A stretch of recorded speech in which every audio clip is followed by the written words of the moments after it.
împreună cu câteva doamne care fac parte din expoziția, bine, au prezentat cămășile lor în expoziția Eșantioane, o expoziție organizată de Asociația Șezătoare Cruci și de Muzeul Etnografic al Transilvaniei.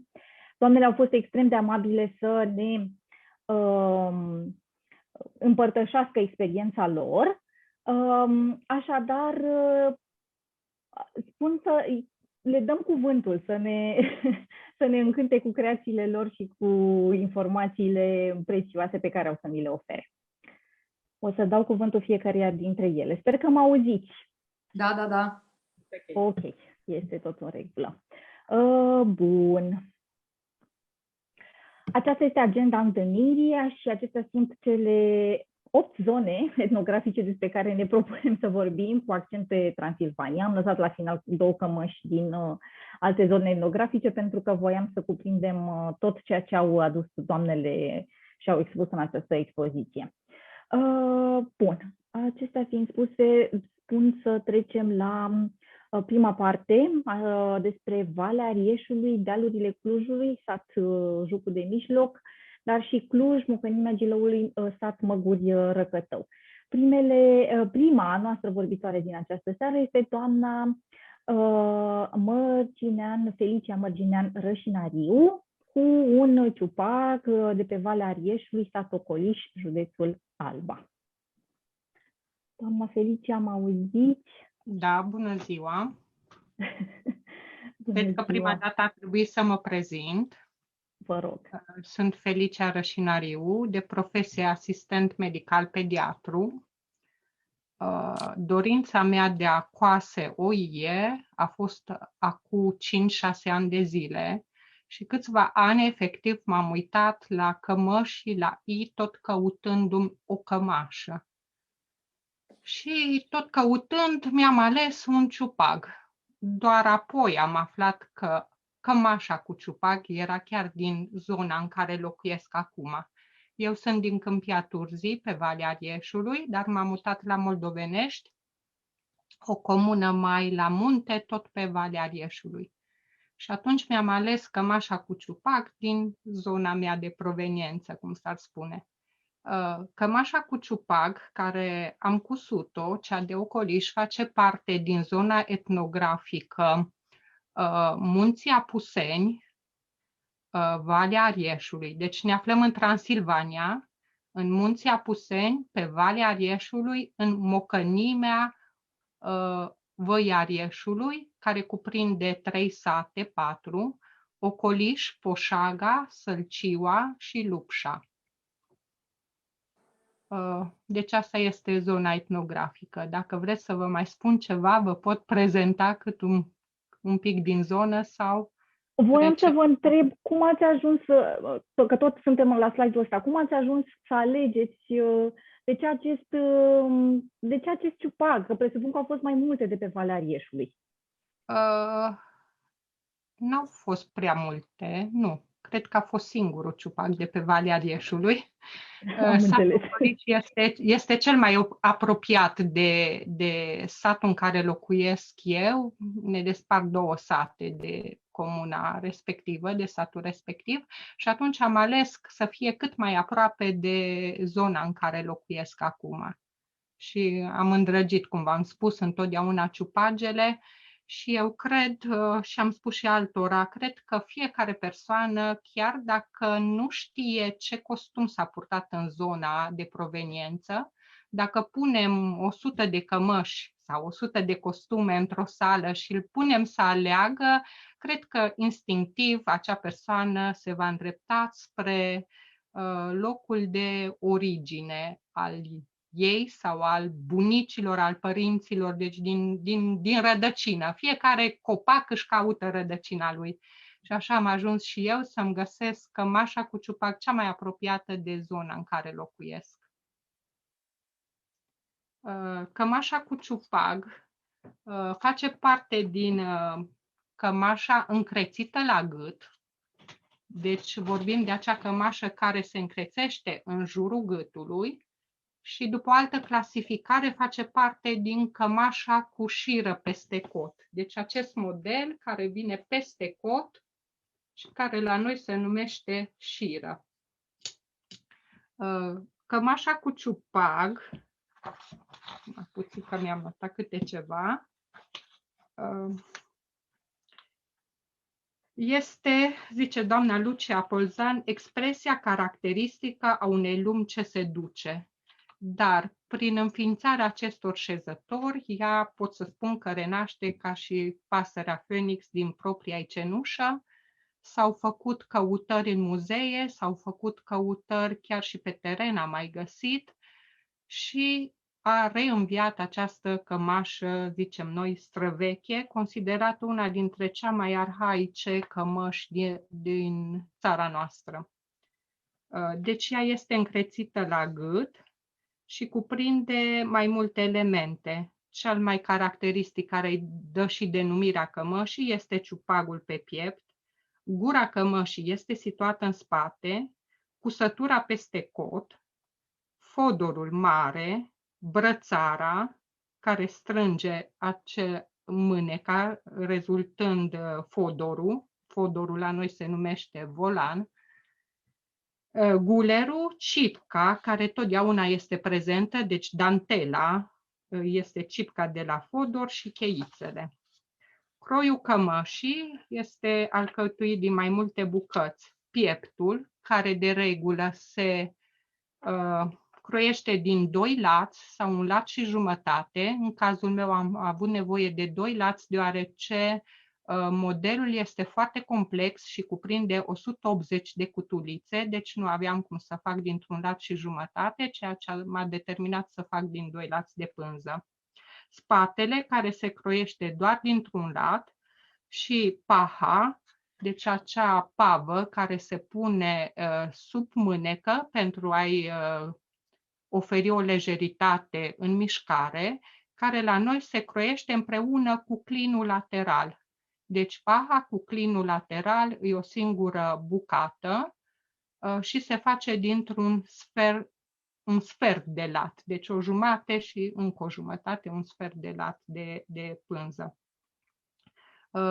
Ceea ce este caracteristic pentru zona noastră din Ardeal sunt mânecile foarte largi, de aceea noi folosim de la 1 lat și jumătate, în unele zone chiar și 3 lați.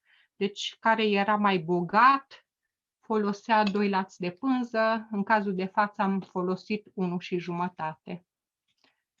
Materialul pe care l-am folosit m-a pus într-o situație destul de complicată, pentru că am vrut să fie cât mai aproape de original și a trebuit să caut o pânză de casă foarte deasă. Aici cred că avem cea mai mare problemă în a reconstitui cămășile vechi, deoarece am vorbit cu cei care țes și toți mi-au spus că nu au folosit în zona noastră cum îi zice, cea prin care bagi ațele ca să țești pânza, nu s-a folosit o spată, așa, o spată mai deasă. Aceste cămăși au ajuns la această densitate de fire pe centimetri datorită repetatelor spălări. Și de aceea, de regulă, noi găsim pânză de 14-16 fire pe centimetru, nici de cum de 21, cum i-a trebuit mie la această cămașă. Eu am avut norocul, șansa să o cunosc pe doamna tezaur uman viu Olivia Tima, căreia i-am și dedicat această cămașă. Ea a trecut anul trecut la Domnul, ne-a părăsit, dar ne-a lăsat multe tehnici, multe secrete, le-a lăsat în urma ei și ne-a învățat și pe noi să coasem cămașa cu ciupag. Eu consider că era ultima bunicuță care mai cunoștea cum se coase cămașă cu ciupag. Păcat că n-am pus o poză, am o poză de, zic eu, de 100 de puncte, în care apare dânsa îmbrăcată în portul popular al mamei și a bunicii. Și atunci vedem evoluția portului de la bunica până la dânsa, în care bunica avea într-adevăr cămașa cu ciupag. Ea și a păstrat aceste cămăși și a donat 2 dintre ele, una la Muzeul Astra și una la Muzeul Etnografic al Transilvaniei. Și atunci, evident, nu aveam altă alegere decât cămașa cu ciupag. Am înțeles. Și despre tehnici, ce ne puteți spune? Tehnicile de cusut se știe foarte bine că cămașa cu ciupac se coase pe cutulițe. Cel mai greu moment este cea mai bună provocare, să mă exprim așa, este de a face acest trapez. Deci multă lume încearcă, dar apare un pătrat mult mai mic sau apare un dreptunghi. Deci este cel mai dificil să faci acest croi după în moda actuală, cum se numește raglanul. Deci să fie exact acolo unde trebuie și nici de cum să nu... Am văzut multe cămăși în care mânecile sunt aduse foarte mult în față datorită micșorării ciupagului și atunci mi se pare că nu stă cămașa bine pe acea persoană. Cromatica, culoarea este neagră pentru că așa a fost ciupagul ales. Eșantionul pe care l-am primit a fost doar ciupagul, deci tot ciupagul împreună cu gulerul, care era pus pe un carton, fiind foarte vechi. Am încercat să respect cât de mult atât materialele cât și elementele ciupagului și am ales, într-adevăr, și asta a fost o provocare mare pentru mine, am ales lâna țurcană de culoare neagră care s-a cusut în acea perioadă. Deci este o lână mult mai aspră, mult mai greu de cusut, care se rupe mai repede, care se scămoșează și nu vezi în următorul rând ce se întâmplă acolo și îți creează dificultăți, dar dacă așa a fost ciupagul, am încercat să-l fac așa cum a fost. Mi se pare extraordinar că ați folosit, că ați folosit lână. Așa era și originalul, să înțeleg. Da. Și de aceea am încercat să cos cu lână țurcană. Știu că acum doamnele folosesc tot felul de lânițe mai moi, mai ușor de cusut, dar eu am vrut să fie cea veche din zona noastră de oaie țurcană. E o lână mult mai aspră, mai țepoasă, mai greu de cusut. Compoziția cămășii, așa cum am spus, este partea din față, unde elementul principal reprezintă acest ciupac. Vreau să mai spun că ciupagul de pe Valea Rieșului este cel mai mare ciupac dintre toate. Pe locul 2 se află acest ciupac de Țara Lăpușului și de Mărgău.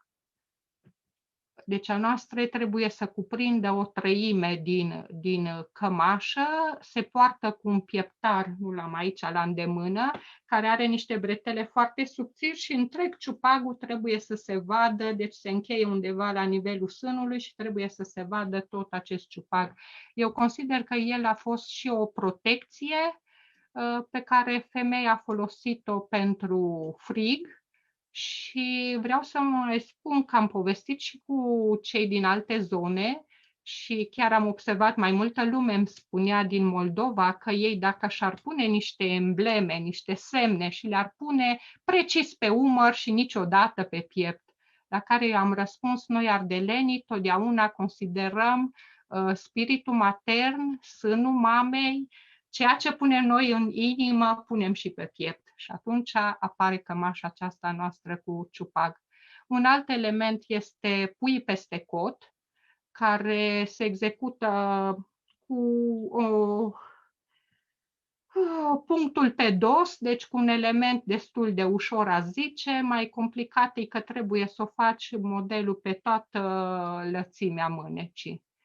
Brățara, deci acel element care adună mâneca ca să formeze volanul și volanul este cam de mijloc, pentru că avem volanul cel mai mare la cămașa cu ciupac din Mărgău și celelalte sunt mai mici, deci noi ne aflăm pe locul 2 cu acest fodor, care se termină tot așa cu un model la marginea lui și la care neapărat trebuie să existe cipcă, îi zicem noi, deci această dantelă în trecut se numea umbreajă. Dar vom vedea multe cămăși sunt cu dantele industriale. N-au mai stat femeile să le coase, le-au cumpărat și le-au aplicat, dar sunt câteva care au și această dantelă făcută tot în casă de mână.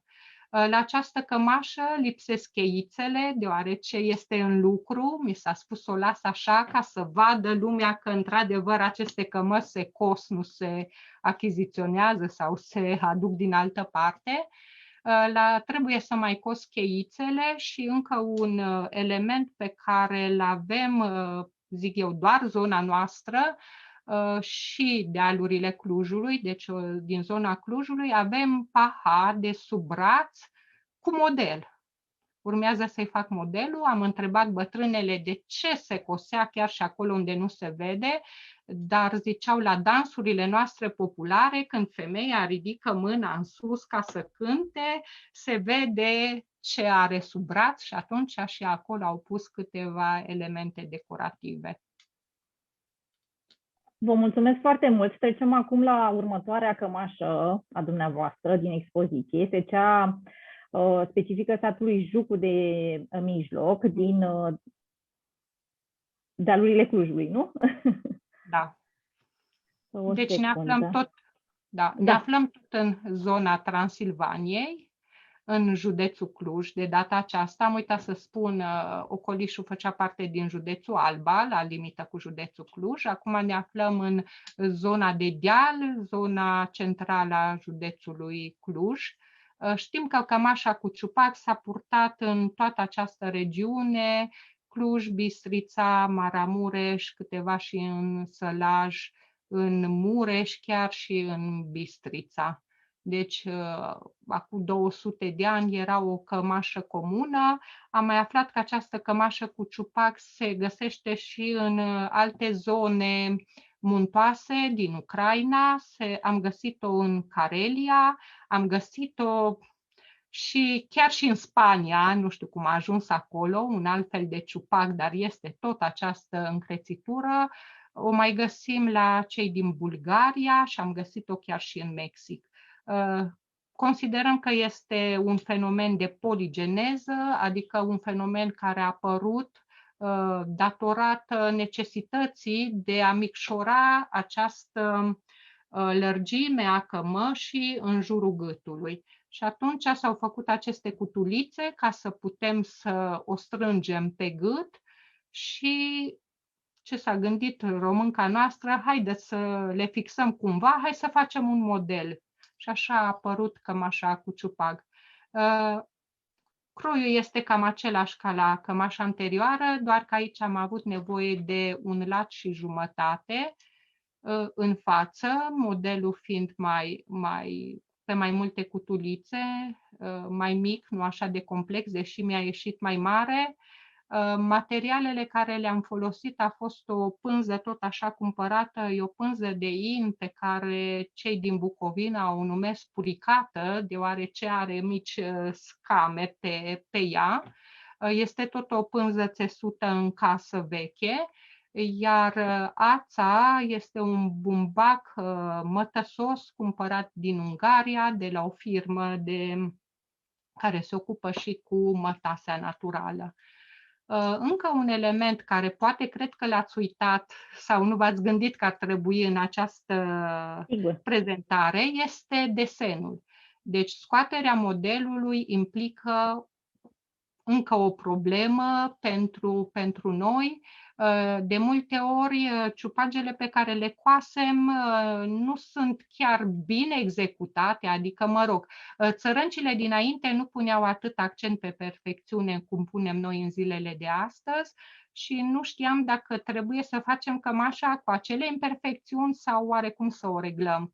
Și eu am reglat modelul pe care l-am avut și atunci a trebuit să muncesc mai mult la scoaterea modelului. Și vreau să vă mai spun că cei care scot modele, deci cu cât desenezi mai multe ciupage, cu atât primești mai multă experiență și poți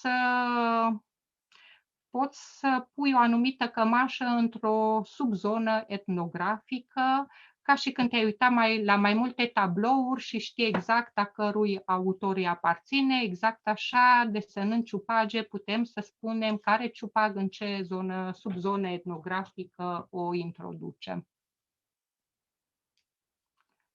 Tehnicile de cusut sunt aceleași. Ciupagul se execută prima dată prin încrețirea pânzei, se obțin acele cutulițe, numărăm câte cutulițe avem nevoie pentru ciupagul respectiv și atâtea cutulițe executăm, după care trecem la model. Această nuanță de roșu a fost foarte iubită în zona noastră, este un roșu Coca-Cola, cum îl numim noi. De regulă găsim un roșu mai portocaliu, acesta este mai greu de obținut, dar căutând ajungem și la această nuanță. Cămașa aceasta este terminată, deci am pus și acele cheițe specifice cămășilor noastre. Tot așa se termină cu cipca, care este nelipsită. Încă un element pe care vreau să vi-l spun, trebuie să știm și cum purtăm aceste cămăși cu ciupac, deoarece la multă lume am văzut cămașă cu ciupac, dar o poartă cu mâna întinsă, cu mâneca întinsă. Deci la noi această cusătură, cum se și spune, pui peste cot, trebuie să tragem brățara în sus ca să se aranjeze puii exact peste cotul mânecii. Mulțumim foarte mult, doamna Felicia, pentru toate aceste detalii. Mie mi se pare extrem de importante și sper că și ascultătorii noștri le găsesc la fel de interesante și poate nu și-au pus niciodată problema cât de dificil este să desenezi un ciupag, nu doar să-l coși sau să încrețești cum trebuie pânza, o pânză veche de data asta, ca într-adevăr să iasă ce trebuie. Sper că acum sunt ceva mai informați în această privință. Acum vă propun să trecem la următoarea zonă etnografică și la următoarea noastră invitată, adică doamna Maria Lichtenberg, care a cusut tot așa o cămașă din zona Cluj, dar de această dată din Mocănimea Gilăului, sat Măguri Răcătău. Bună seara! Bună seara, Maria! Te las să ne încânti. Alegerea a fost făcută după ce am văzut cămașa originală, pe care o aveți acum în fotografie, într-una din expozițiile de la MET. Ce am menționat acolo e cămeșoi, spăcel și alte juvaericale. Eu sunt așa de felul meu dezrădăcinat, adică m-am născut în Vrancea și am trăit în București și de 8 ani acasă înseamnă Cluj. Și de asta a venit alegerea asta, că și pe mine m-a fascinat expoziția aia în care am văzut niște cămeși din zona în care locuiesc. Și dintre toate, cred că asta mi-a plăcut cel mai mult. Mi-a plăcut foarte mult ciupagul, gulerul, care este la spate necompletat din motive de simetrie. Și mi-a plăcut detaliul ăsta, cred că ăsta m-a atras. În rest, cămașa a fost cusută din fotografii după ce am văzut-o eu cu ochii mei la expoziția respectivă. Din punct de vedere al croiului, cred că este un lat în spate. Cred că cel mai interesant detaliu despre cămașă este că are clinii pe mânecă cu pavă pentagonală, dar cumva în jos. Deci, în rest, cred că sunt 2-3 sferturi de stan în față, un stan în spate și mânecele au mai multe, au un stan și clinul ăsta, repet, cu pavă pentagonală, la care e așezat pe mânecă, nu pe marginea cămășii. Materialele, eu am învățat să cos de pe grupul Semne Cosute și tot ce știu datorez grupului respectiv și toate materialele mele sunt procurate de acolo. Și aici a fost o pânză care s-a numit rustică, e o cânepă și care a fost absolut splendidă. După ce am spălat-o, am avut revelația că arată fix ca cea din muzeu. Iar firele am limitat cu alergiile limita asta ridicolă și atunci lâna iese tot timpul din schemă. Dar, iarăși, pe mine mă fascinează firul ăsta de in din shop-ul respectiv, care este foarte tare, foarte rigid și care se așează absolut fabulos, mai ales pe genul ăsta de cusătură la fir. Este ceva splendid. În rest, am încercat doar să imit. Asta este ciupagul, care a ieșit imperfect. Asta e o fotografie în care se vede că e imperfect și trăim cu asta și începe să ne placă și nouă și să savurăm și imperfecțiunile astea. Cred că am făcut o greșeală tehnică aici. Cred că am cusut întâi pe cutulițe și apoi am aplicat gulerul și atunci n-a mai venit, n-a reușit să mai fac perfect în ambele capete. La următoarea cămașă de genul ăsta aș scoase întâi gulerul. De fapt, chiar am și cusut. La Valea Hârtibaciului am cusut întâi gulerul și apoi coși pe cutulițe și cumva eu m-am împăcat mai bine cu varianta asta a doua. Tehnicile cam astea sunt. Cromatica, fiindcă am cusut cămășile astea așa în mintea mea și de capul meu, am încercat să mă apropii de cromatica originală a cămășilor, așa cum le-am văzut eu cu ochii mei în expoziție și ulterior cum le-am analizat în fotografii. Acum nu știu dacă este un mare, mare păcat, dar încerc să adaptez cămășile astea cumva și pentru gusturile noastre. Deci încerc undeva varianta de mijloc. Eu nu sunt o mare fan a culorilor roșii, dar de când cos au început să-mi placă enorm de mult o mulțime de nuanțe de roșu. Cred că se numește must, culoarea inului roșu și era un mediterană, cred că se numește celălalt. Și mi-a plăcut mult cum a ieșit așa. E apropiată de culoarea originală, dar, repet, nu știu cât de mare este păcatul de a lua cămașa și de a o crea pentru tine, ca să ți se potrivească ție și să onorezi în felul ăsta munca femeii de acum 100-200 de ani și să-ți permiți să adaugi în cămașa aia o bucățică din tine astfel încât ea să fie a ta. Nu sunt multe de spus. Aici e cu ciupagul de sus. Îmi pare rău că nu aveți o poză cu ciupagul de la spate, sau poate aveți. E păcatul meu, dacă nu am trimis-o, îmi pare rău. De asta era fascinant, că ciupagul se începe și pe stânga și pe dreapta din margine și la spate rămân o mulțime de cutulițe neacoperite. Dar, repet, asta ajută la simetria perfectă, adică ușurează foarte mult munca, fiindcă totul e perfect simetric. E șiră peste cot, e cusut pe cutulițe și la brățară, e cămașă cu fodor și cam atât, nu e... E perfect, Maria. Mulțumim mult de tot. Mulțumesc și eu. Acum o să rugăm pe Iulia să ne spună dacă există, nu știu, întrebări, comentarii din partea publicului. Iulia, nu te auzim, ești pe mute.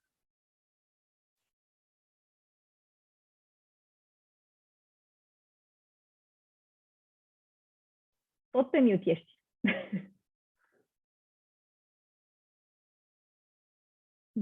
Iulia, nu te auzim. Nu te auzim, ești pe mute. Așteaptă, nu, s-a pus iarăși pe mute.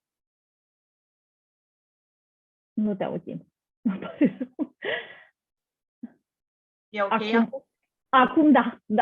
Perfect. Deci îți spuneam că nu sunt întrebări din partea publicului.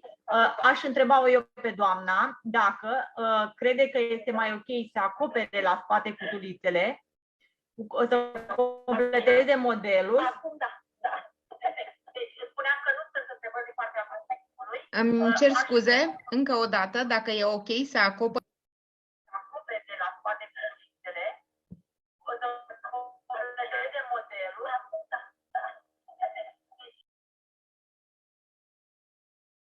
Doamnelor, cred că se face o microfonie.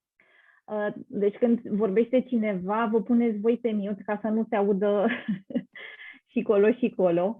Okay. Iulia, poți să mai pui o dată întrebarea, te rugăm, că nu s-a înțeles foarte bine. Adriana, hai să trecem la următoarea și dacă avem timp o să rămânem la urmă. Ok. Mulțumim. Bun, păi mergem atunci mai departe, în partea a doua a prezentării noastre și în care vom discuta despre următoarele zone etnografice, despre țara Bârsei și despre satul Voșlobeni din depresiunea Giurgeu, județul Harghita. O să începem cu țara Bârsei și persoana care a cusut este Cristina Munteanu. A avut un izvor din sat Țânțari, care astăzi se numește Dumbrăvița și se află în județul Brașov. Cristina, încântă-ne! Bună seara! Mă auziți? Da? Bună seara! De ce această alegere? A fost greu să mă hotărăsc. Am fost la întâlnirea inițială și am văzut toate eșantioanele și nu știam ce să aleg. Am pendulat între o cămașă oltenească, care mi s-a părut absolut deosebită, dar nu avea decât poalele. Am mai văzut niște cămăși din expoziția, din colecția Brătianu, care mă tentau foarte mult. Eu fiind în zona de sud, nici nu știam foarte mult despre cămășile ardelenești și parcă nu prea aveam chef să învăț chiar acum. Și mult timp am cochetat cu ideea că voi face ceva tot de sud, dar după aceea m-am gândit că nu are niciun sens să particip la proiectul acesta care pune în evidență Transilvania și să cos o cămașă de sud. Și atunci am găsit varianta asta, nemai avut nicio cămașă cusută cu roșu. Mi s-a părut un model destul de ușor de reprodus. Am zis, hai să încerc țara Bârsei. Și așa am luat hotărârea aceasta. Mi-a fost foarte greu pentru că muzeul etnografic nu avea nicio cămașă întreagă de genul acesta, roșie. Am văzut cămăși cusute cu negru din țara Bârsei și m-am gândit că se aplică schema de croi și dispunerea modelului și la cele cu roșu și am avut dreptate. Croiul este destul de simplu, îl știți cu toatele, 3 lați de pânză, mânecile dintr-un lat și jumătate. Nu e mare lucru de spus în privința asta. Materialele am încercat să păstrez cât se poate de mult croiul, materialele zonei respective, ale cămășii respective în special. Și așa am ajuns la coase pe o pânză de casă veche, pe care mi-a dat-o Iulia, mulțumesc Iulia. Și bumbacul acesta ADMC, a cărei culoare este acel roșu Coca-Cola specific Transilvaniei. Ca și tehnici, nu sunt niște tehnici deosebit de grele sau neobișnuite.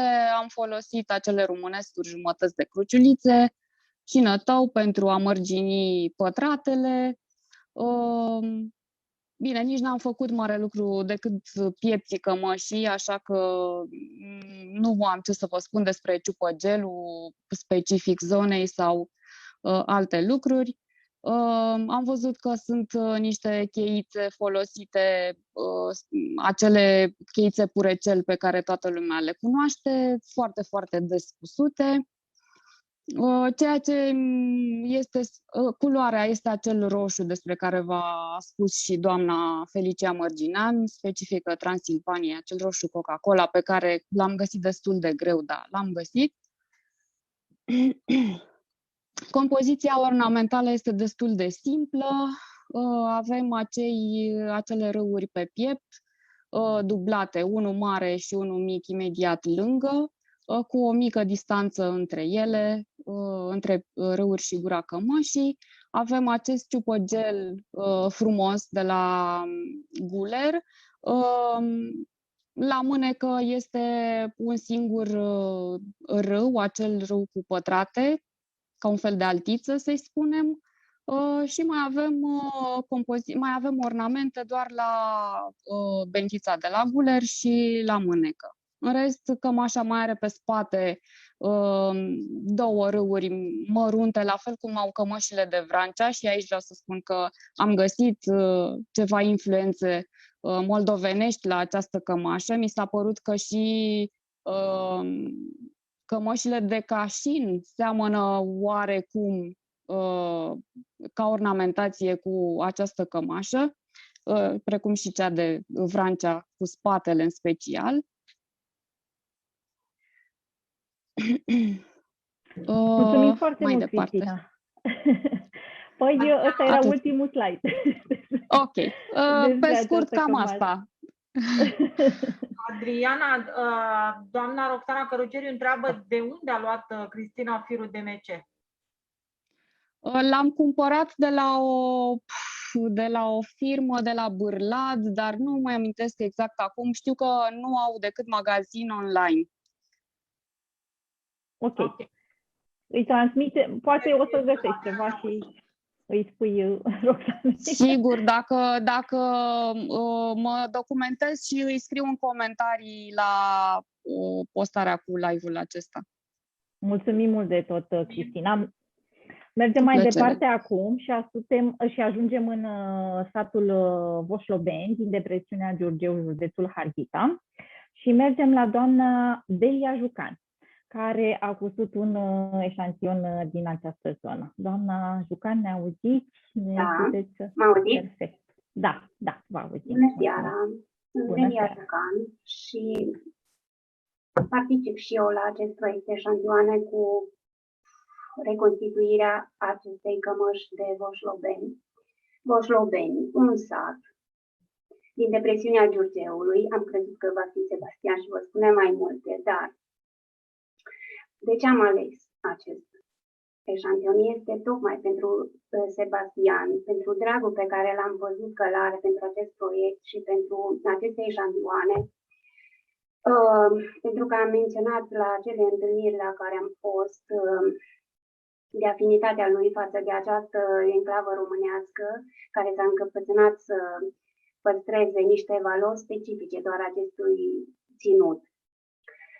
Până când am menționat Sebastian de Voșlobeni, vechiul nostru, spre rușinea mea de geograf, că n-am auzit de satul Voșlobeni, sunt peste 13.000 de sate, n-am eu cum să le țin minte pe toate. Dar, ajungând acasă și documentându-mă, am văzut cât de adevărată este, încă o dată, ceea ce zice Părintele Nicolae Steinman, dăruind vei dobândi. Că am intrat în Muzeul Satului Voșlobeni, bine, online, și am văzut acolo un costum femeiesc, sport popular, cu o catrință din zona Neamțului. Și am zis, măi, Harghita din zona Neamțului, să mai cercetăm. Și așa am aflat că, de fapt, cei mai mulți, sau cei care au întemeiat acest sat, sunt de fapt moldoveni, din satul Voșlobeni, județul Neamț. Și nu știu alții cum sunt, dar eu când mă gândesc la locul nașterii mele din Moldova, îmi saltă sigur inima de bucurie. Și așa că am făcut și pentru Sebastian o bucurie și pentru mine o bucurie, că mi-am cusut o cămașă, să zicem, care este oarecum, are și ceva moldovenești în ea, să zic.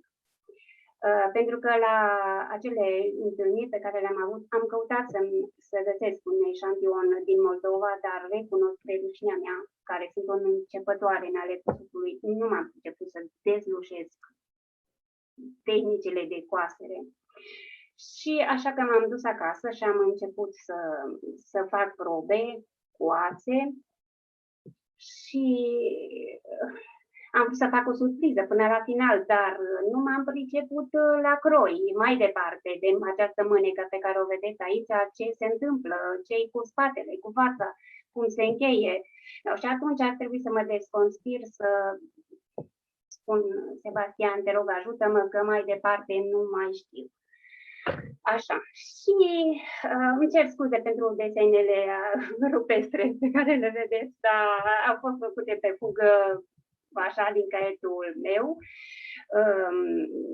Un croi, zic eu, simplu, un lat în spate, doi lați în spate, cusătură pe mijloc, în spate și un lat în față. Am folosit o pânză de 58 de centimetri lățime și atunci m-a ajutat chestia, adică trebuie judecat și prin natura, prin faptul acesta care e 58 de centimetri, nu 40 sau mai puțin.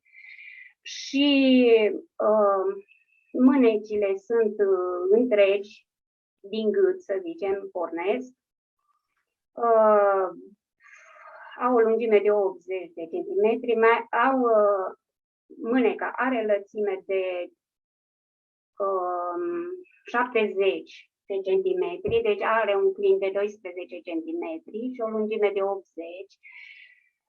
Există această șiră peste cot, care, după cum vedeți, se repetă și aici.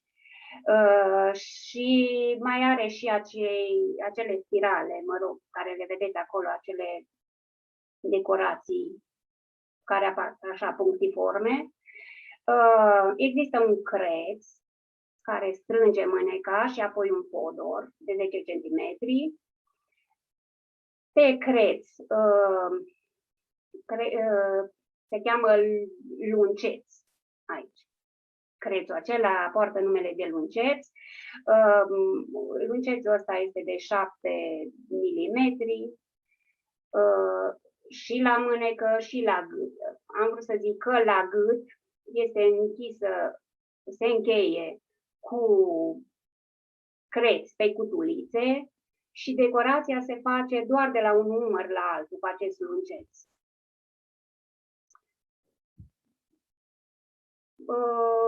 Pânza pe care am folosit-o, spre rușinea mea, am încercat, am cumpărat, am altă pânză, tot am schimbat. Nu m-am priceput deloc și le admir pe doamnele care cos pe această pânză de casă cu așa o desime. Eu nu mă descurc și așa am folosit o pânza Mi-Albo, care se și potrivea, să zic, pânza din muzeu, cea analizată pe care mi-a spus Sebastian, are 16 pe 18. Aceasta are 16 pe 16 și m-am gândit că după ce o să spăl, că nu este spălată, că doar ce a fost terminată și pusă pe manechin, o să ajungă acele ornamente la mărimea celor de pe eșantion.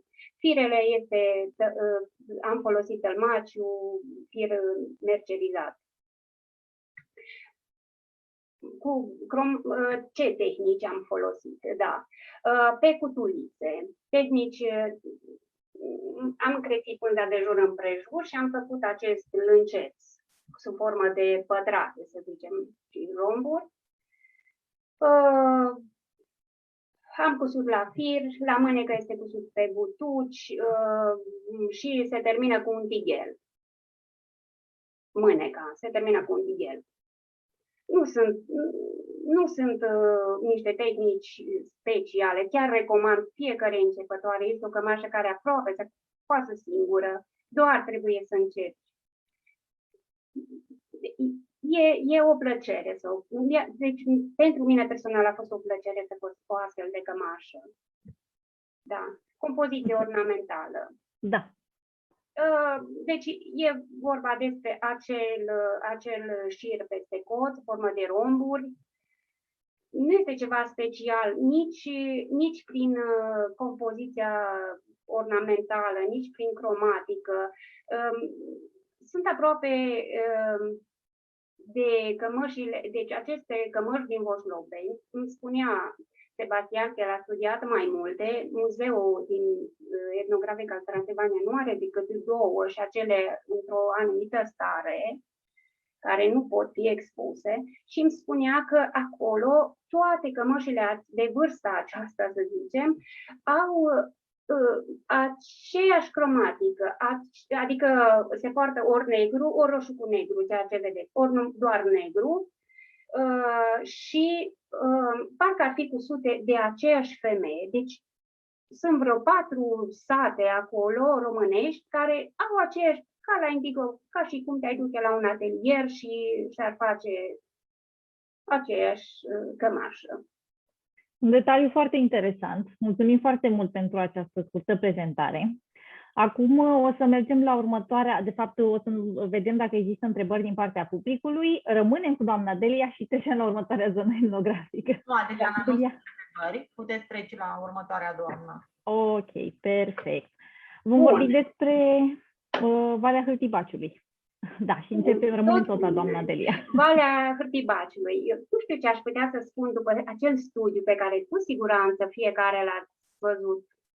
Așa, n-am eu ce să adaug acolo, că ați văzut cât de detaliat și cât de frumos sunt explicate toate cămășile găsite la fața locului de specialiști. Acum ar fi culmea să-mi dau eu părerea. Deci este o zonă care are un parfum așa specific, nu știu cum să vă spun. Dacă vezi o cămașă de săsăuș, nu se poate să nu-ți dorești să pui mâna pe axă.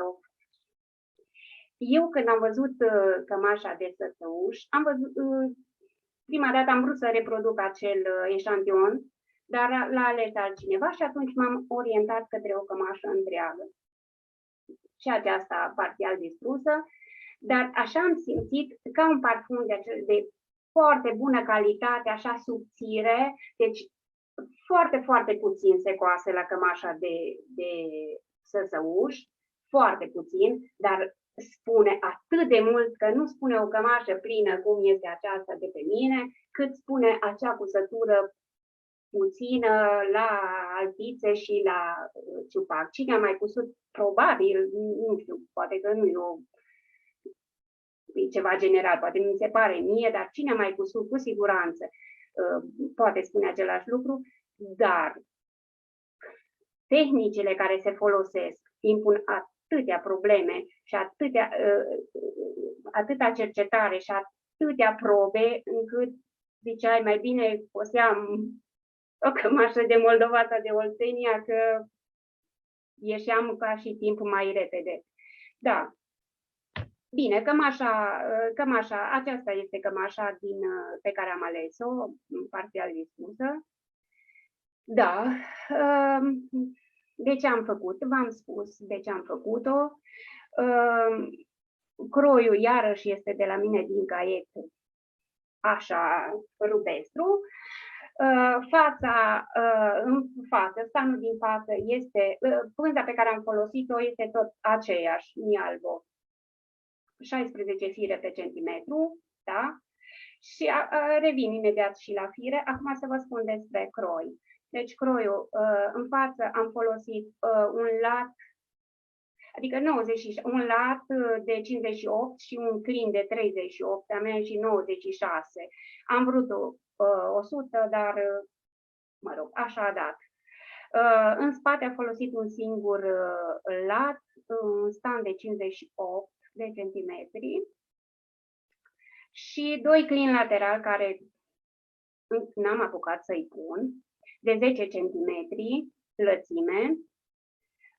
Mâneca este formată dintr-o alpiță de 17 centimetri pe 20 și restul mânecii este de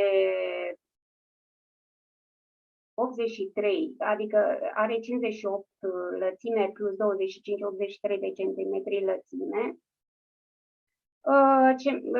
Două pavele, am zis eu, nici pavele nu le-am pus și am zis că vor fi de 16, să văd cum până la urmă cum se ansamblează. Aici, după cum vedeți, albița a fost curoită mai mare, dar adică tiparul de la care am pornit și gulerul acesta de 6 pe 41, așa mi-a ieșit. Acesta este croiul pe care eu l-am folosit. Firele, am folosit lâniță, care mi-a dat o mulțime de bătăi de cap, care se rupea la a doua, a treia intrare, așa, și după ce am folosit o lâniță care o doamnă dintre noi s-a oferit să ne doneze, și căreia îi mulțumesc foarte, foarte mult. După ce am folosit-o, am văzut că acel albastru, bleu, pe care mi l-a dat, se pierdea pentru că pânza este natură. Și atunci se pierdea, nu ieșea în evidență și nu era ce trebuie. Și am stricat cât am făcut și am cumpărat această mătase cu bambu, se zice, albastru, bleu și verde. Ce vedeți, galben este tot lâniță. Deci lâniță și mătase. Ce tehnici am folosit? Deci, la acest ciupăgel, partea de sus, se face acea structură, acele saiele, exact ca la ciupac, apoi se face o urzeală cu negru, să zicem așa, în care se formează contururile care ulterior vor fi umplute cu aceste fire colorate. Aceste fire colorate sunt linii ușor oblice care umplu acel spațiu. Alte tehnici este brânel, la guler, altceva nu mi-aduc aminte decât acestea. Cromatica este cea din zonă, am încercat să o reproduc cât am putut, verdele și așa nu mi-a ieșit, dar altceva n-aveam ce să aleg. În mare respect cromatica zonei. Bleu, este și bleu maren la gât, la guler, roșu, verdele acesta vrea să fie un verde smarald, dar este ce vedeți, și acest galben intens. Așa s-au purtat în zonă. Compoziția ornamentală.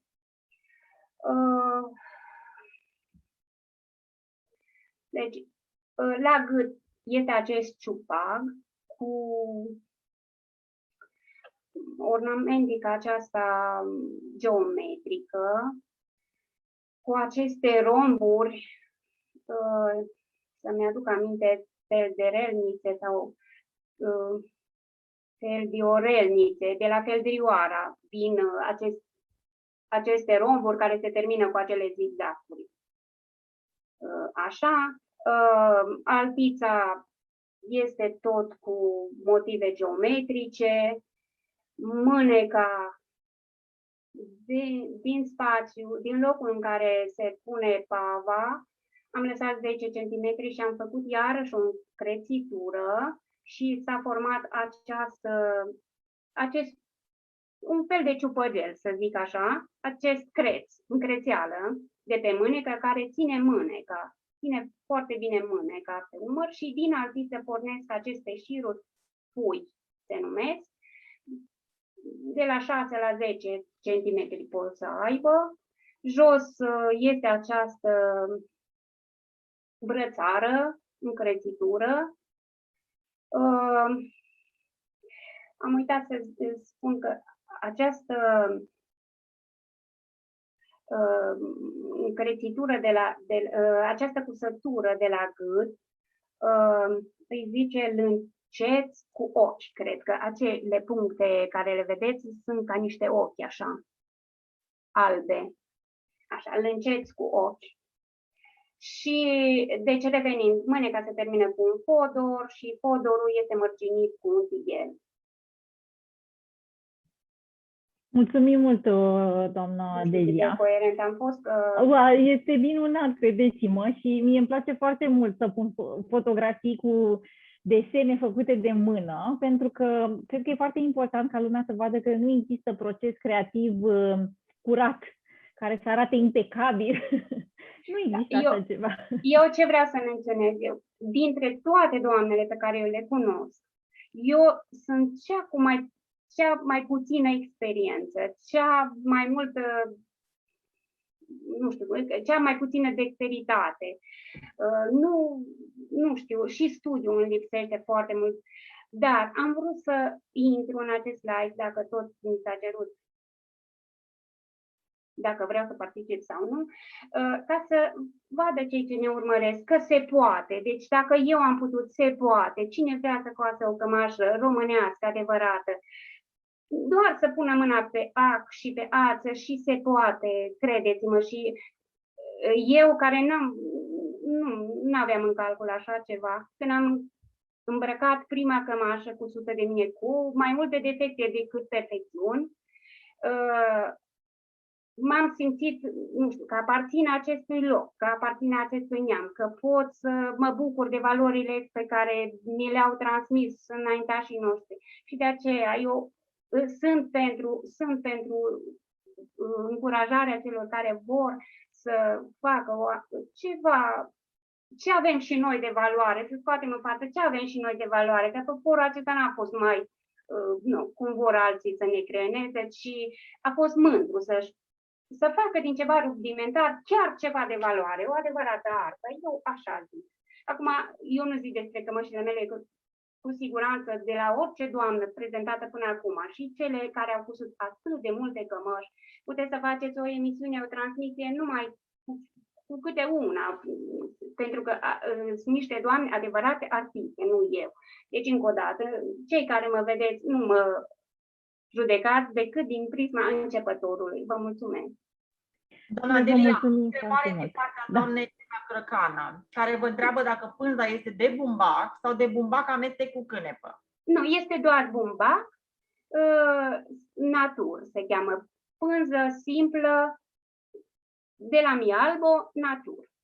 Mulțumim frumos și mai întreabă cineva cum ați terminat mâneca jos după o bânzică. Cum am terminat? Cu tighel negru, dar să vă spun ceva, am început măcar o mânecă luni dimineața înainte să o predau, să arăt și eu cum ar fi o mânecă terminată, că se termină cu tighel. Dar m-a sunat sora mea și mi-a spus că este însărcinată și la așa o bucurie am zis, nu mai pot să mai termin mâneca, de aceea nu se vede nici în poze, că chiar o să-mi aduc aminte toată viața că familia noastră o să se mărească cu încă un copilaș. Da, cu tighel negru. Mulțumim frumos! Eu vă mulțumesc! Adriana? O secundă. Iulia, cred că mai era o întrebare de la doamna Farcaș Felicita sau n-am... Mi-a apărut. Așa, da, ai dreptate. S-au făcut greșeli mai greu. Da. Deci, doamna Felicita se întreabă ce lungime au stanii cămășii. Sunt de 70 de centimetri. Eu sunt mare și am vrut tot timpul îmi ies cămășile, de exemplu, da, îmi ies de sub pustă, și atunci am zis să fac de 70 de centimetri să se poată așeza bine. Perfect. Mulțumim mult de tot, doamna Delia. Acum rămânem tot pe Valea Hârtibaciului și mergem la Maria și la cămașa păsută de ea, care este, după un model din satul Săcădate, județul Sibiu. Maria, ai cuvântul.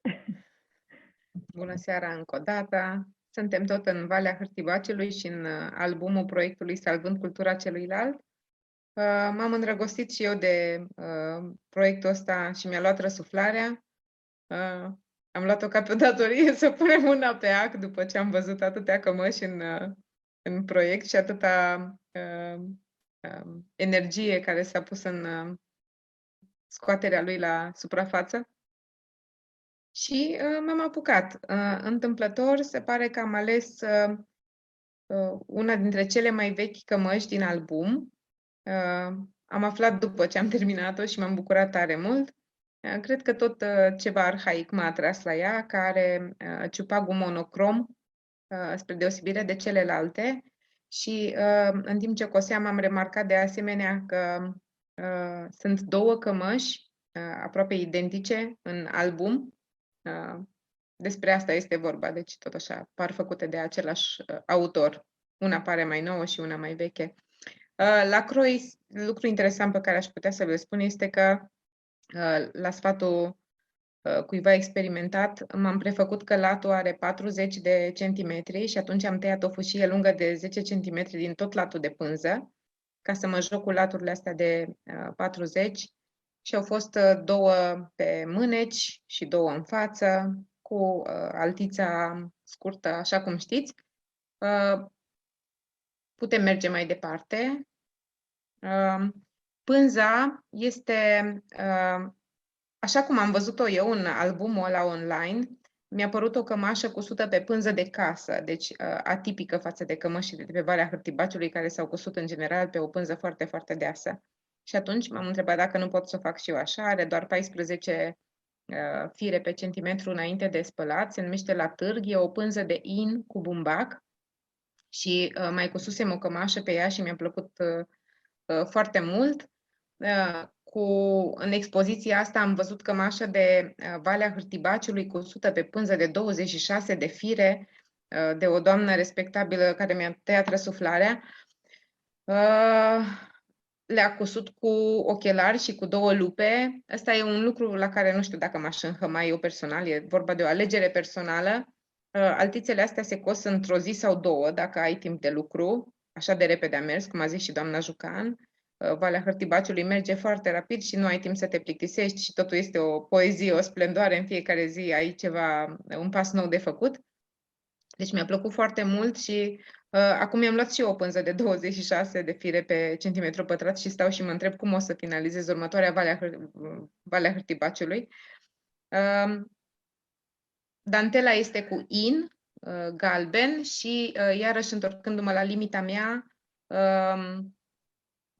am cusut-o cu mătase, nu cu lână, cu mătase și cu in. Ciupagul e monocrom și l-am făcut cu in ca să fie mai rezistent. N-am vrut să pun mătase în ciupag. Astea sunt tehnicele, aveți aici țesătura.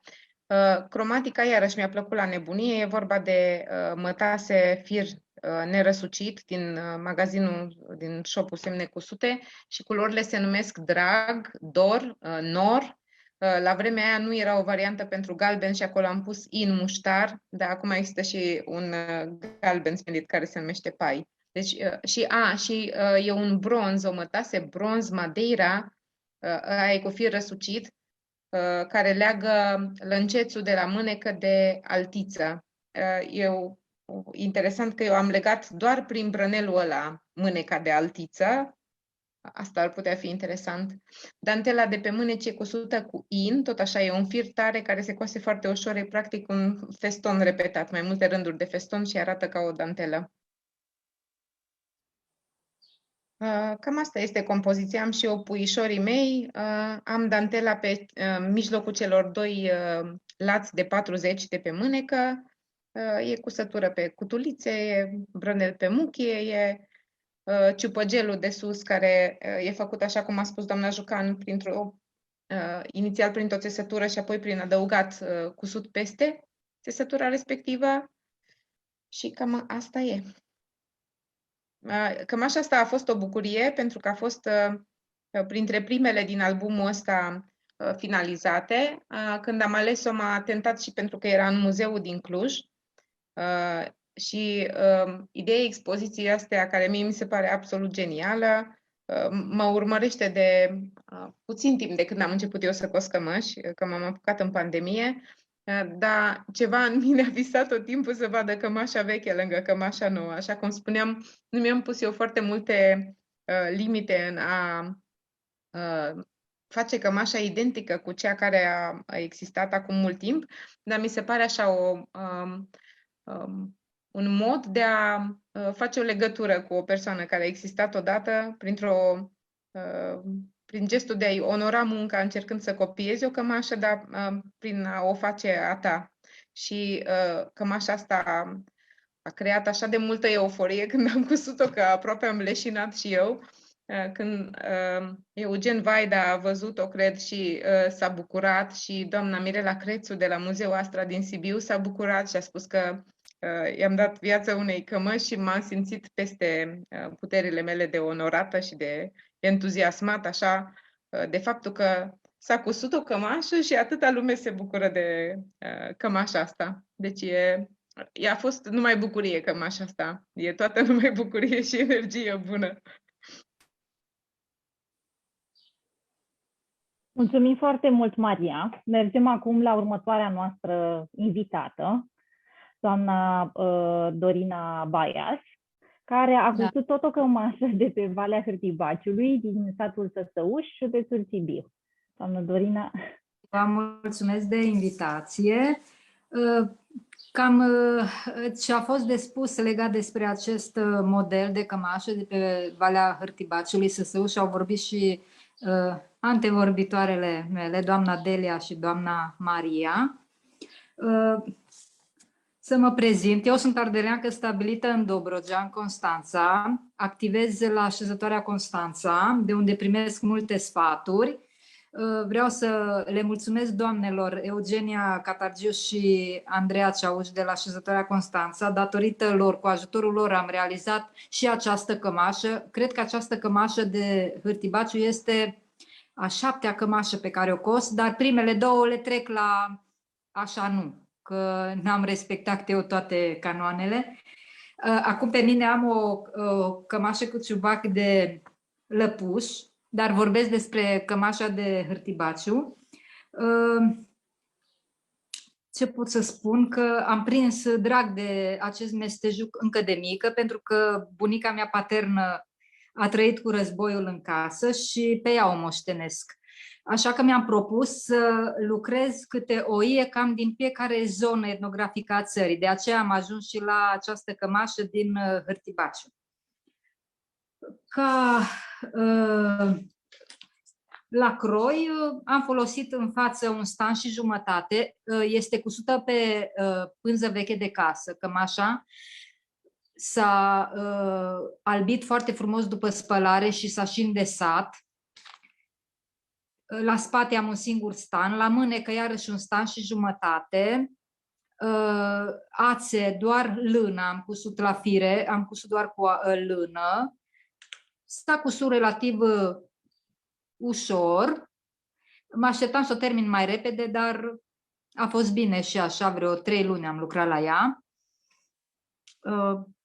Tot așa cum a spus doamna Delia, prima dată am dat acel contur cu negru, după care am umplut pe cutulițe puțin obli cu culorile. Culorile, zic eu că le-am respectat pe cele din cea originală. Roșu, un roșu corai, verde. Uitați aici și cum era la început ciupăgelul. Ciupăgelul la gata este de 5 cm cu tot cu brățara de la gât. Originalul era mai îngust un pic. N-am putut să mă cadrez, n-am putut să cos mai des de atât, că nu se mai observa cei cu negru, conturul. Cromatică, despre cromatică vorbeam acum, culorile roșu, albastru, verde, un ocru puțin am, negru fondul, compoziția ornamentală, sunt multe romburi, cum a spus și doamna Delia, multe nu am de spus pentru că aș repeta ce au spus doamnele dinaintea mea.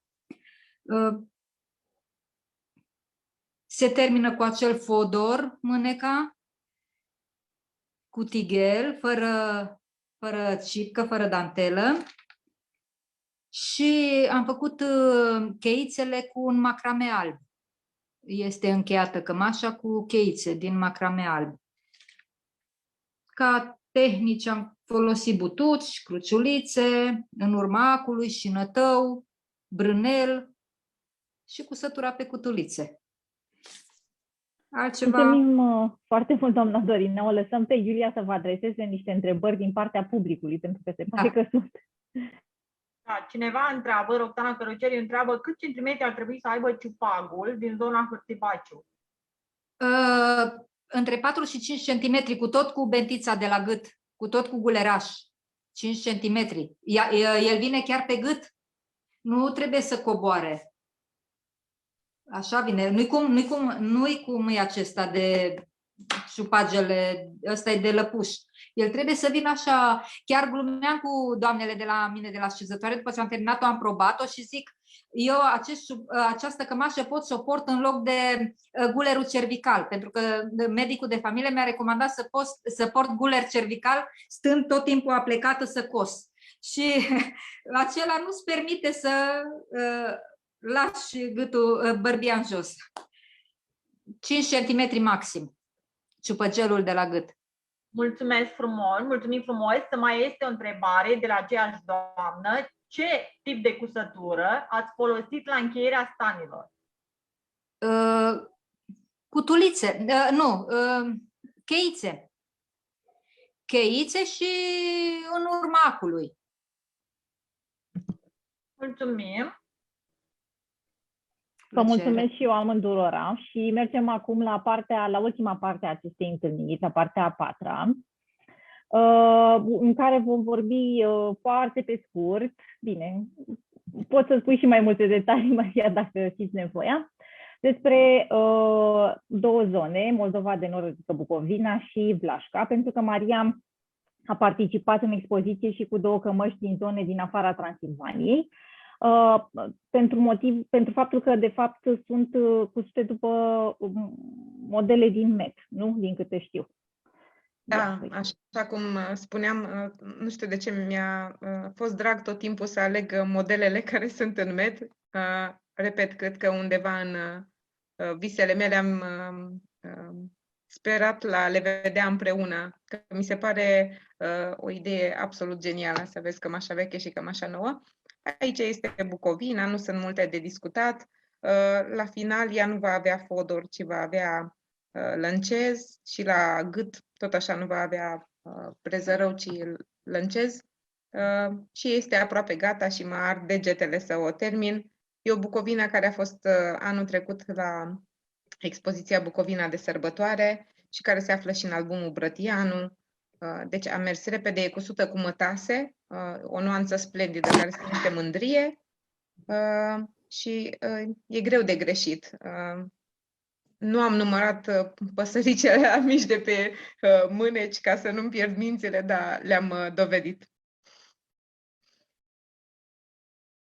Mulțumesc foarte mult! Următoarea cămașă este din zona Vlașca. Am pus aici o fotografie cu zona.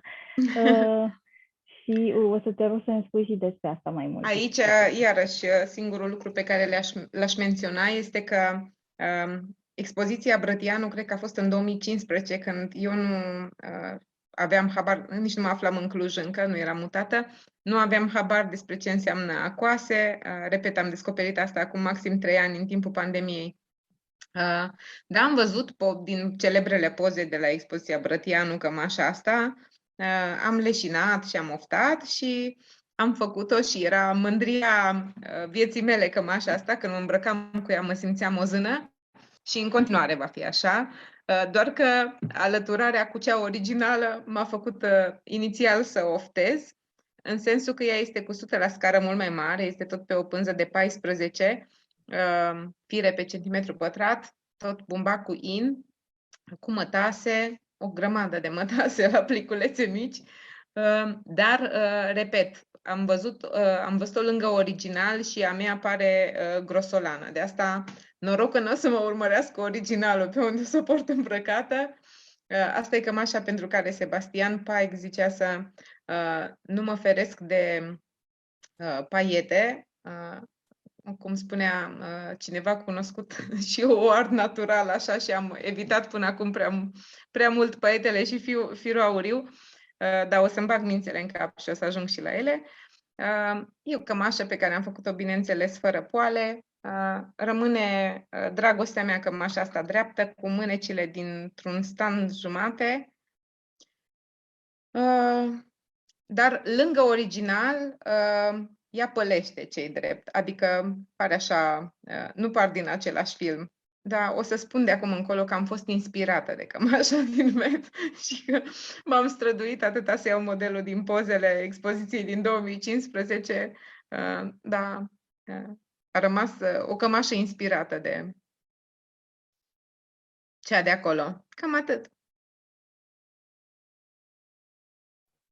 mulțumesc foarte mult, Maria. Să știți că o să încerc să dau stop share la prezentare, pentru că în seara asta trebuia să fie alături de noi și Sebastian Paic, dar se pare că cumva nu a reușit să găsească, deși pusesem toate informațiile în grup, detaliile de conectare. Așa că o să dau share, pentru că vreau să-i dau și lui ocazia să vorbească și să se conecteze, să încerc să stabilez legătura cu el. O să o rog pe Iulia să vă adreseze întrebări și revin cu Sebastian. Doamne ajută! Mulțumesc! Da. Eu aș avea o întrebare pentru cele care au cusut ciupăgele, ciupaguri, indiferent că este de hârtibaciu sau nu. Aș vrea să le explicați celor care ne văd și ne aud cum ați făcut cusătura sau cum ați executat cusătura cu negru. Cea peste care la final ați umplut cu culoare.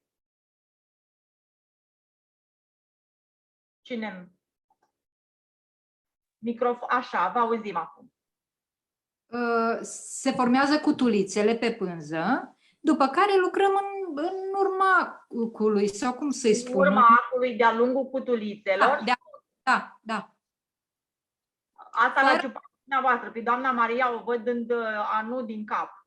La dumneavoastră, la hârtibaciu. Da, și la mine, la ciupagul monocrom, a fost o provocare să scot modelul, fiindcă deși era monocrom, a fost și modelul ăla de țesătură, prin cutulițe în care treci cu firul dintr-o parte în alta și cusut peste cutulițe ulterior. Deși, repet, ciupagul este monocrom și acolo este provocarea să scoți modelul și să se pupe cumva ce este pe dedesubt și ce este pe deasupra, deși este aceeași culoare, dar e un alt tip de cusătură. Mulțumesc frumos! Aș vrea să vă mai întreb de ce acolo unde ați ales să nu folosiți lâna, ați exclus lâna? A fost o dorință personală sau ați găsit mai greu fire de lână? În cazul meu, eu am alergie la lână. Este absolut ridicol, dar asta este situația. Chiar m-am străduit pentru o bucovina de aia grasă, am visat la ea. Chiar mi-am cumpărat lână, adică m-am încăpățânat să admit că am alergie. Dar chiar mă mănâncă nasul și strănut și mă înroșesc toată. Deci ăsta e motivul pentru care fac bucovine cu mătase din alea grase. E o aroganță nedorită. Mulțumim mult! O să mă uit să văd dacă există încă întrebări din partea publicului. Cineva își dorește să vadă un dos al ciupăgelului. Un ce? Un dos de ciupăgel. Păi, cămașa e în muzeu. Da. Ce pot, eventual să arăt dosul ciupagului de pe mine. Mă schimb și asta pot, dar cam seamănă, să știți. Iar altcineva întreabă, Felicitas Farcaș întreabă, deci conturul cu negru este cusut în urma acului. Da. Bănuiesc că...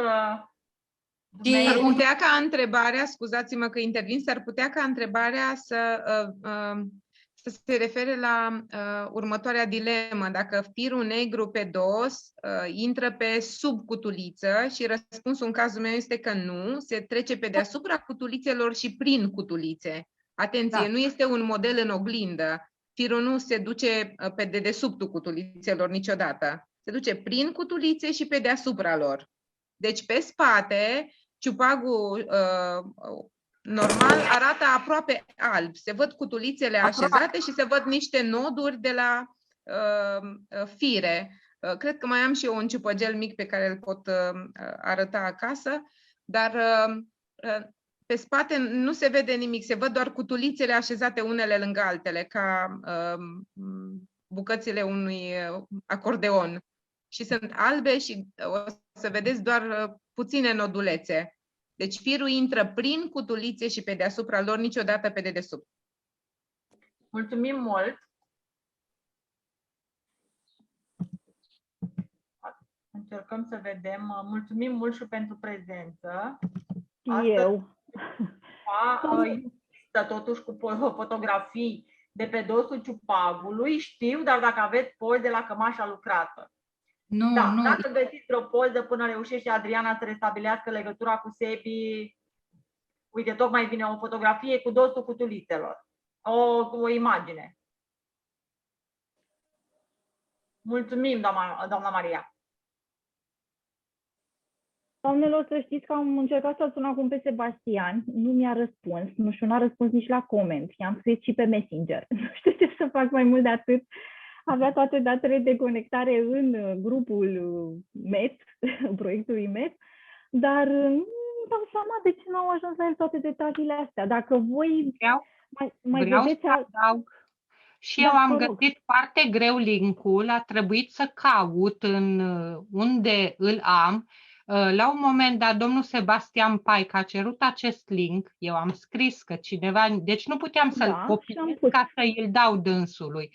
Și efectiv nu a găsit linkul de intrare. În Zoom te poți conecta fie cu link, fie cu meeting ID. Da, dar nu a găsit unde anume este acest link. A fost Adriana, eu i-am trimis lui Sebastian pe,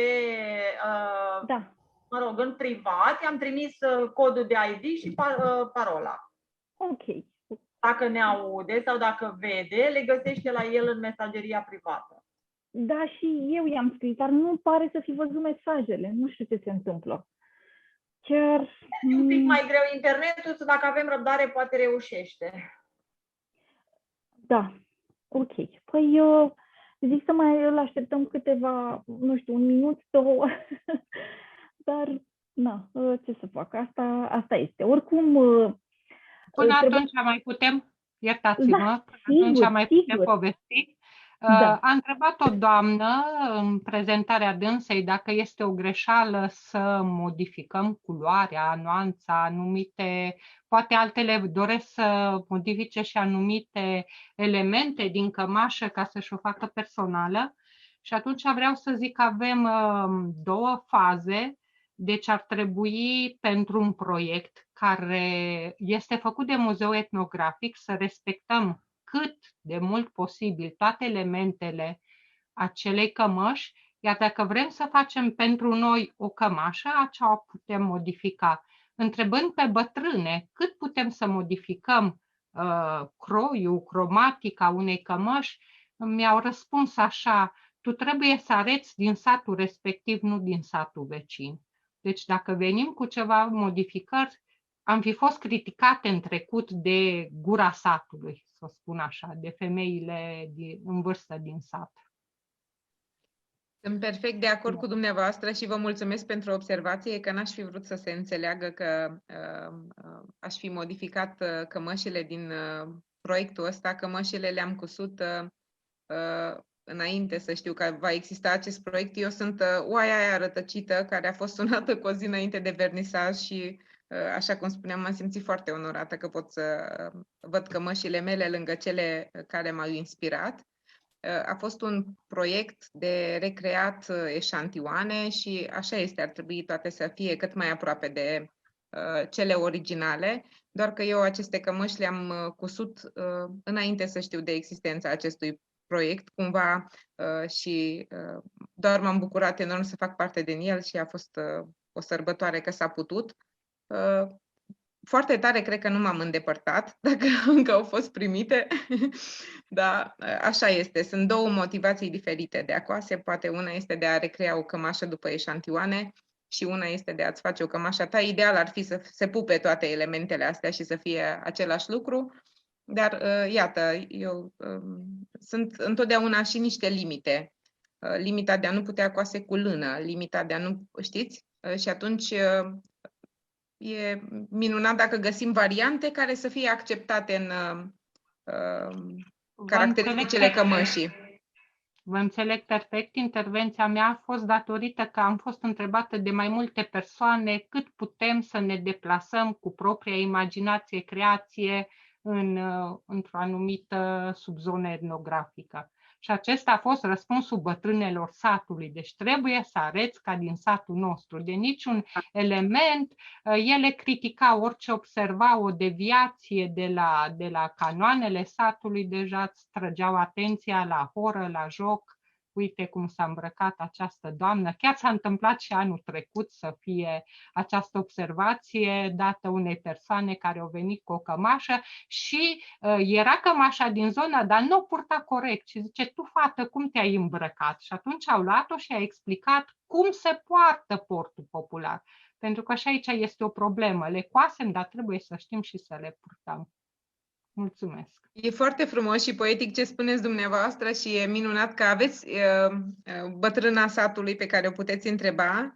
Noi ăștia crescuți în balcon suntem fericiți că avem tot așa surse și acces la specialiști care iarăși ei se îndreaptă către noi cu sfaturi și cu răspunsuri de multe ori. Deci dumneavoastră ați fost varianta fericită care și-a luat răspunsul de la bătrânele satului și alții sunt fericiți care nu au acces la așa o sursă fabuloasă. Sunt fericiți când pot comunica pe internet cu specialiști care să spună cât pot să deviezi într-o cămașă. E bine că se întâmplă așa și că peste tot este informație. Dumneavoastră ați luat-o direct de la sursa vie. Eu sunt recunoscătoare că, repet, așa, crescuți în balcon cum suntem, o avem și pe cea online. E foarte frumos ce ați spus. Doar doamna Felicia Mărginean a mai găsit bătrâne care să o îndrume? Doamna Delia. Mai repetați? Doar doamna Felicia a mai găsit bătrâne care să o îndrume, care să o sfătuiască? Da, eu am găsit. Am spus că am prins-o în viață pe doamna Tezauru Manviu Olivia Tima din Sălcioa. Și am fost la dânsa de repetate ori și mi-a dat multe secrete. Vor fi cuprinse într-o lucrare și sper să chiar și o public. Așteptăm. Da, mulțumesc, mulțumim. Adriana, ai vreo veste de la Sebastian? Din păcate, nu. Din Dacă păcate, îmi nu. permite să răspund și eu despre lână, cămașa pe care am reprodus-o eu era cu lăniță. Deci era cusută cu lăniță, nu cu lână, deși ne-am cumpărat o cutie întreagă de lână, o cutie întreagă, nu am putut să o folosesc. Este firul prea gros pentru ce mi-a trebuit mie, se suprapuneau, nu mi-a dat nimic, mi-a dat cu virgulă. E prea gros, adică trebuie să găsim și firul care trebuie și, dar toată stima pentru doamnele, încă o dată, pentru doamnele care folosesc lâna. O prietenă și o colegă noastră din Șezătoare Cluj a cusut cu lână. Tot din Săsăuși este cămașa pe care a revitalizat-o, dar toată stima pentru ea, cât efort a depus această doamnă, eu știu, pentru că ne-am întâlnit aproape zilnic și ce urme a lăsat acele în degetele ei, pentru că ieșea acul așa, cred că pe viață are, știe că a făcut această cămașă, dar rezultatul este fabulos. Deși este cusut, nimeni nu știe cât efort a depus ea, dar e fabulos. Cred că este, zic eu, nu știu, doamna Dorina, cu lână ați cusut, cu lână? Da, cu lână. Felicitări! Ceea ce a cusut... La Guleraș chiar... lâna fiind răsucită în 3 fire, am dezrăsucit-o eu și am scos un fir, că ieșea prea gros modelul și ca să cos la 2 fire de pânză nu puteam. A fost un pic de chin și eu încă am urmă pe degetul arătător de la mâna stângă, e ca șmirghilul. Da, da? Felicitări încă o dată. Tot cu efort. Și a fost o provocare pentru mine și eu, că tot vorbeam de păstrat, de respectat canoanele, eu nu fac nimic fără să cer, să mă sfătuiesc. Acum lucrez o cămașă de mehedinți și eu nu lucrez nimic fără să întreb, să mă sfătuiesc cu doamnele de la Șezătoare, de la Constanța. Nimic. Acum am în lucru, acestea sunt altițele. Și V-aș tot întreba așa. că, în afară de provocarea lânei, a cusutului cu lână, ați mai avut o altă provocare în aceeași, la fel de dură, de mare.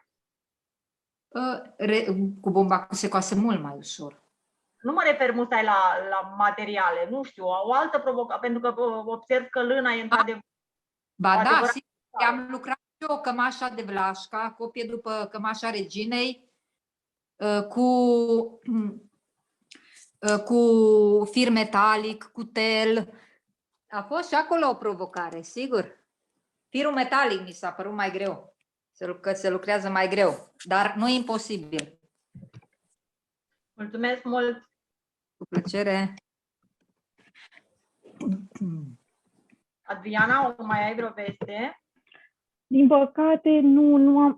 o secundă, tocmai mi-a bipăit telefonul. Nu, din păcate, nu am nicio veste de la Sebastian, nu știu ce să facem. Cred că o să trebuiască să încheiem întâlnirea noastră de astăzi aici, cu regretul că n-am putut să-l avem alături de noi, din motive, nu știu, necunoscute mie, nu înțeleg de ce nu a reușit să găsească respectivele informații. E tot în România. Da.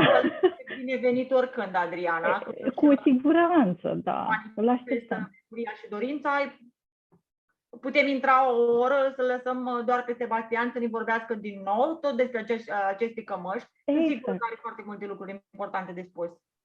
Asta sper și eu, să-și dorească și să poată să mai intre altă dată alături de noi.